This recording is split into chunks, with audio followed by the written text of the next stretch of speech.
ఇంట్లో దోసపిండి మిగిలిపోతే పులిసిపోయేలాగా అలాగే పెట్టేస్తున్నారా? ఒక్కసారి ఇలా పొంగనాలు ట్రై చేయండి. ఈవినింగ్ టైంలో చల్లటి వాతావరణంలో పిల్లల కోసం ఒకసారి చేసి పెట్టండి. చాలా బావుంటుంది. ముందుగా మిగిలిపోయిన దోసపిండి తీసుకొని ఒక ఆనియన్ కట్ చేసుకొని అందులో వేసేసుకొని చిటికెడు ఉప్పు, చిటికెడు పసుపు అలాగే కొంచెం కరివేపాకు, మీ దగ్గర ఉంటే గనక కొత్తిమీర, కరివేపాకు ఇంకా క్యారెట్ అలాంటి ఏది ఉంటే అది వేసేసుకోవచ్చు. నేనైతే ఆనియన్ మాత్రమే ఉంది వేసాను. స్టవ్ పైన పొంగనాలు ప్యాన్ పెట్టుకొని ఆయిల్ వేసుకొని బాగా వేడెక్కిన తర్వాత పిండి తీసుకొని కొంచెం కొంచెంగా పొంగనాల పిండి అందులో వేసేసి మూత పెట్టేసి 10 నిమిషాలు ఉడికించేసుకొని తిప్పేసుకొని మళ్ళీ మూత పెట్టేసుకొని రెండు వైపులా ఉడికించుకొని ఒక్కొక్కటిగా తీసేసుకొని ప్లేట్లో వేసేసుకోవడమే.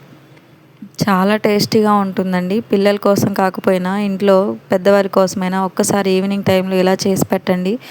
చాలా టేస్టీగా ఉంటుంది. వెళ్తూ వెళ్తూ వీడియో నచ్చితే గనక ఛానల్‌కి ఒక లైక్ ఇవ్వండి. అలాగే ఒక్క సబ్స్క్రైబ్ చేసుకోండి.